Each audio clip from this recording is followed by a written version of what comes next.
रबी।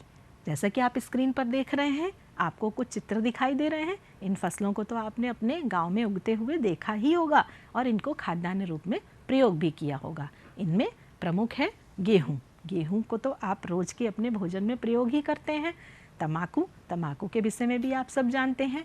आलू, आलू हमारी सब्जियों में मुख्य स्थान रखता है। चना, चना को भी हम अपने खाद्यान्न के रूप में प्रयोग में करते हैं। और मटर, मटर को भी हम सब्जी के रूप में प्रयोग करते हैं। आप इन सभी प्रमुख फसलों को जान रहे हैं। ये सभी रबी के अंतर्गत आती हैं। इन रबी की फसल की और क्या क्या मुख्य विशेषताएं हैं, इस पर बात करते हैं। रबी, रबी के अंतर्गत जो मुख्य फसलें, जैसे कि अभी हमने चित्र में भी देखा, इनके अंतर्गत कौन कौन सी फसलें आती हैं? गेहूँ, चना, जौ, मटर, सरसों, आलू, तंबाकू आदि फसलें रबी की मुख्य फसलें कहलाती हैं। और जैसे कि हमने अभी बात की कि फसलों के समय के आधार पर ही इन फसलों का विभाजन किया गया है। तो रबी की फसल का समय क्या होता है? ये जाड़े के प्रारंभ में इसकी बुआई की जाती है। जैसे अभी जाड़ा प्रारंभ हो रहा है, इसी समय रबी की फसल को बोया जाता है और ग्रीष्म ऋतु के प्रारंभ में कटाई होने लगती है। यानी जो फसलें अभी बोई जाएंगी जाड़े की ऋतु के प्रारंभ से बोई जानी शुरू होंगी और ये ग्रीष्म ऋतु में काटी जाएंगी।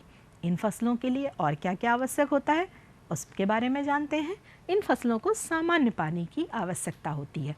कृषि के लिए सिंचाई और पानी की व्यवस्था अत्यंत महत्वपूर्ण तथ्य है। उसमें पानी की मात्रा सामान्य होनी चाहिए। रबी की फसल के लिए हमें सामान्य पानी की मात्रा की ज़रूरत होती है। और ठंडा मौसम, ये एक अत्यंत आवश्यक तथ्य है। रबी की फसल के लिए हमें ठंडे मौसम की आवश्यकता होती है। अब जानते हैं खरीफ के बारे में।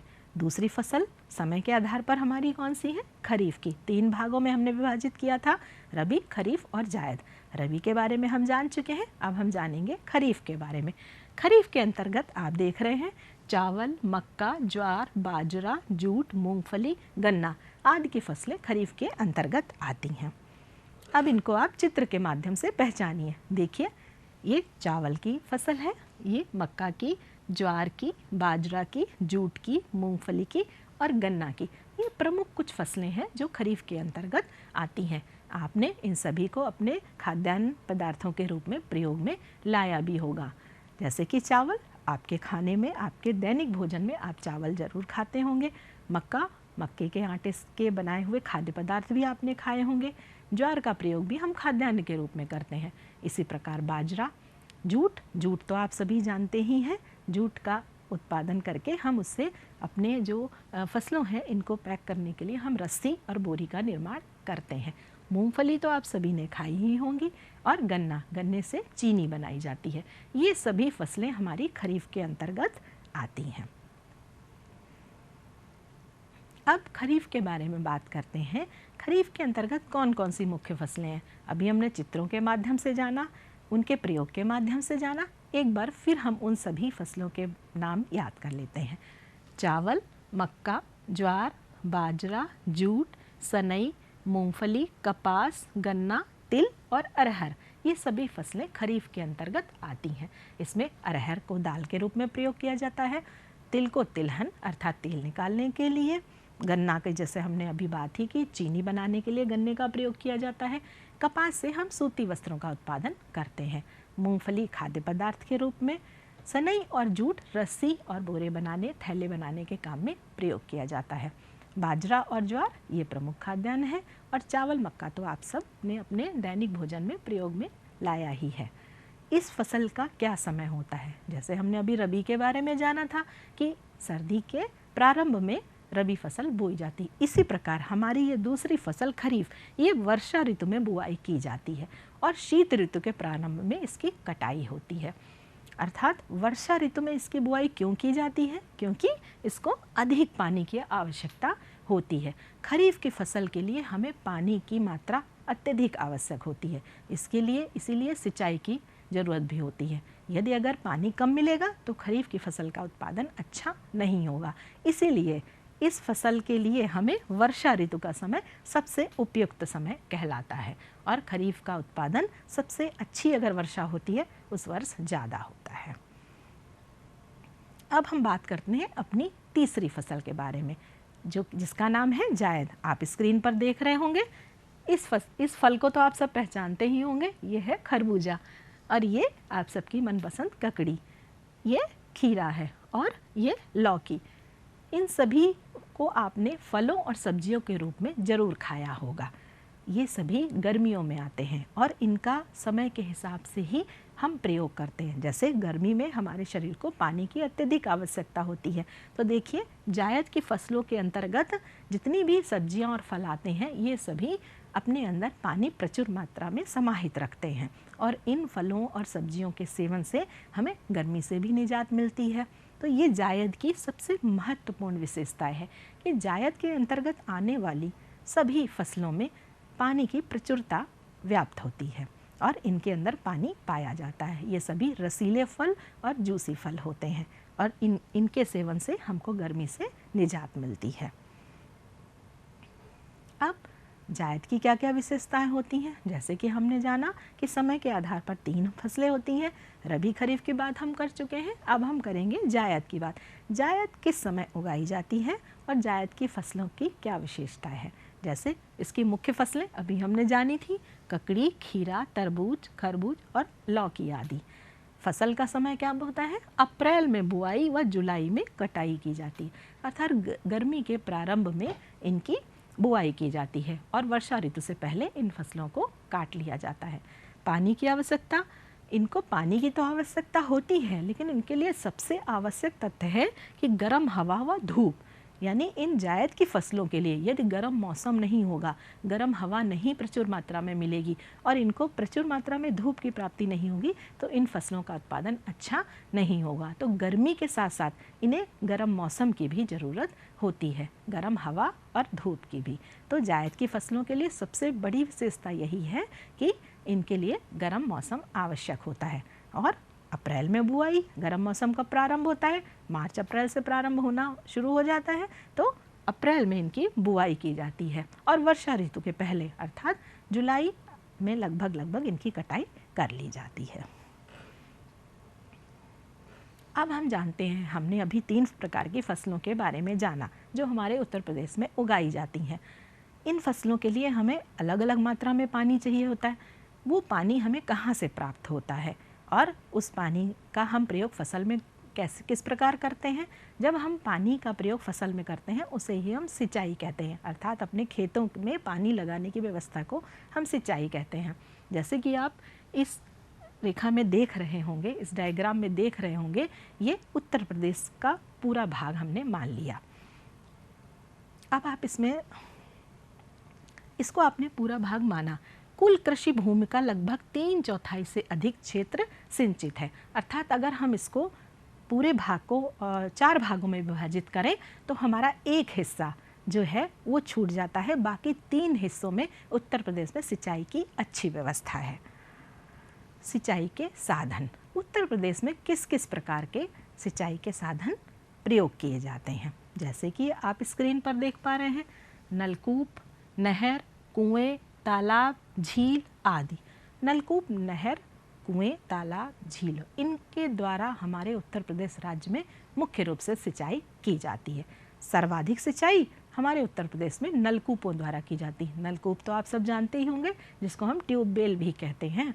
नलकूपों द्वारा सबसे ज़्यादा सिंचाई की जाती है, क्योंकि हमारी सरकार के द्वारा गांव-गांव में ट्यूबवेल लगाए जा रहे हैं और हमारे सभी कृषक बंधु इनका भरपूर उपयोग कर रहे हैं। जहाँ जहाँ ट्यूबवेल की व्यवस्था सुचारू रूप से अभी भी नहीं लागू है, वहाँ वहाँ नहरों की व्यवस्था की गई है। नहर द्वारा सिंचाई भी महत्वपूर्ण रूप से हमारे उत्तर प्रदेश राज्य में की जाती है। कुछ प्रमुख नहरों में शारदा नहर, ऊपरी गंगा नहर और निचली गंगा नहर आती हैं। ये हमारे उत्तर प्रदेश की प्रमुख नहरें हैं, जिनके नाम आपको याद रखने होंगे: शारदा नहर, ऊपरी गंगा नहर और निचली गंगा नहर।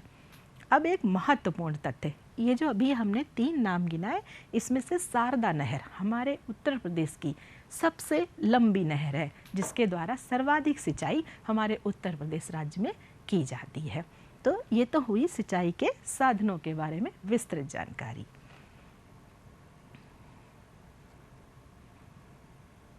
अब आप अपनी स्क्रीन पर एक एक करते हुए आते हुए इन चित्रों को देख रहे होंगे। सबसे पहले जैसे कि हमने सिंचाई के साधनों के बारे में बात की, झील, आपको ये सुंदर सी झील दिख रही होगी जिसमें एक नाव बनी हुई है। ये भी हमारे उत्तर प्रदेश में सिंचाई का महत्वपूर्ण साधन है। जहाँ जहाँ हमारे यहाँ झीलें स्थित हैं वहाँ वहाँ इनको मुख्य रूप से सिंचाई के साधन के रूप में प्रयोग किया जाता है। और आप इस चित्र में देख रहे हैं, ये एक कुएं का चित्र दिख रहा है। बहुत सारे हमारे गांव ऐसे हैं जहाँ ना तो झील है, ना तालाब या ना ट्यूबवेल की व्यवस्था है। वहाँ इसके द्वारा अर्थात कुओं के द्वारा पानी खींचकर और सिंचाई खेतों की जाती है। फिर जैसे कि हमने अभी बात की थी, नलकूप सबसे सशक्त साधन है सिंचाई का। आप देख पा रहे हैं नलकूप, ये एक गांव का चित्र है और यहाँ पर एक नलकूप लगा हुआ है। ये हमारी सरकार द्वारा कृषकों की मदद के लिए चलाई गई बहुत सारी नलकूप की व्यवस्था की गई है और जिससे नलकूप लगाए जा रहे हैं हर गांव-गांव में। और नलकूप उत्तर प्रदेश में सर्वाधिक सिंचाई के साधन के रूप में गिने जाते हैं। फिर नहर, जैसे कि हमने अभी शारदा नहर के बारे में बात की, हमारे यहाँ शारदा नहर सबसे लंबी नहर है और ये हमारे उत्तर प्रदेश के बहुत बड़े भूभाग को सिंचाई क्षेत्र के रूप में सिंचित करती है। और तालाब भी एक सशक्त माध्यम है। जिन गाँवों के आसपास या जिन क्षेत्रों के आसपास हमारे उत्तर प्रदेश में बड़े बड़े तालाब हैं, वहाँ आसपास के खेतों की सिंचाई इन तालाबों के द्वारा की जाती है। अब आपने अभी चित्र के माध्यम से जाना, अब हम इस वृत्तारेख के माध्यम से जानेंगे कि किस साधन के द्वारा हमारे उत्तर प्रदेश राज्य में कितनी सिंचाई की जाती है। जैसे कि आप देख रहे हैं, नलकूप द्वारा 45%, नहरों के द्वारा 26%, कुएं के द्वारा 19% और तालाब के द्वारा 3% सिंचाई की जाती। अन्य स्रोतों में जैसे झील हैं, इनका सबका प्रयोग करके 7%, इन सबको हमने 7% के अंतर्गत रखा है। अब हम इस वृत्तारेख को देखकर इसके बारे में बात करेंगे। जैसे कि आप देख पा रहे हैं, ये संपूर्ण उत्तर प्रदेश का कृषि योग्य भूमि है। इसमें से सबसे ज़्यादा आपको ये जो नीले रंग से दिख रहा है, ये नलकूपों द्वारा सिंचाई की जाती है। दूसरा हिस्सा जो नारंगी रंग का है, ये नहरों के द्वारा सिंचाई की जाती है और कुएं के द्वारा आपको ये स्लेटी रंग से दिखाई दे रहा है, धुंधले रंग से। इस प्रकार इस वृत्तारेख से हम भली भांति समझ सकते हैं कि हमारे उत्तर प्रदेश राज्य में विभिन्न सिंचाई के साधनों का क्या क्या योगदान है। अब हम बात करते हैं शारदा नहर के बारे में। जैसे कि अभी हमने जाना था कि नलकूपों के बाद में नहरें हमारे उत्तर प्रदेश राज्य में सर्वाधिक सिंचाई में योगदान देती हैं। कौन कौन सी नहरें थी? शारदा नहर, ऊपरी गंगा नहर और निचली गंगा नहर। उसमें से शारदा नहर सबसे प्रमुख है। शारदा नहर सबसे लंबी नहर है हमारे उत्तर प्रदेश राज्य की, जिसकी कुल लंबाई कितनी है? जिसकी की कुल लंबाई आप देख पा रहे हैं अपनी स्क्रीन पर, 12,368 किलोमीटर लंबी ये हमारी शारदा नहर है। और ये आप स्क्रीन पर देख पा रहे हैं कितने जनपद के क्षेत्रों को ये अपने जल से सिंचित करती है। उसमें सबसे पहला जिला है पीलीभीत, उसके बाद बरेली, उसके बाद शाहजहांपुर, उसके बाद लखीमपुर, फिर हरदोई, उसके बाद सीतापुर, फिर बाराबंकी, फिर लखनऊ, उन्नाव, रायबरेली, सुल्तानपुर, प्रतापगढ़ और प्रयागराज। इतने समस्त जिलों को हमारी शारदा नहर के जल से सिंचित किया जाता है ना। बहुत सारे जनपद और बहुत बड़े क्षेत्र को भी ये अपने जल से उपजाऊ बनाती है। जिस प्रकार आप इस चित्र में देख पा रहे होंगे, ये शारदा नहर यहाँ पीलीभीत, यहाँ आप चित्र में देख रहे हैं, यहाँ पीलीभीत में एक बनबसा नामक नगर है। बनबसा नामक एक नगर से ये निकाली गई है। और ये देखिए आप इन जिलों को, यहाँ से ये बरेली जाती है, बरेली से फिर ये शाहजहांपुर, शाहजहांपुर से लखीमपुर खीरी, लखीमपुर खीरी से हरदोई, फिर हरदोई से सीतापुर, सीतापुर से फिर ये बाराबंकी, बाराबंकी के बाद में ये लखनऊ, लखनऊ से फिर ये उन्नाव, उन्नाव से रायबरेली, रायबरेली के बाद सुल्तानपुर और प्रतापगढ़ और उसके बाद में प्रयागराज तक ये आती है। जैसे कि आप इन सभी को देख पा रहे हैं कितना ज़्यादा क्षेत्र ये कवर कर रही है। तो शारदा नहर सबसे ज़्यादा हमारे उत्तर प्रदेश को कृषि हेतु जल प्रदान करती है। तो याद रहेगी आपको सभी को शारदा नहर। आप देखिए चित्र पर ये शारदा नहर के कवर करने वाले क्षेत्र आपको दिखाई पड़ रहे हैं।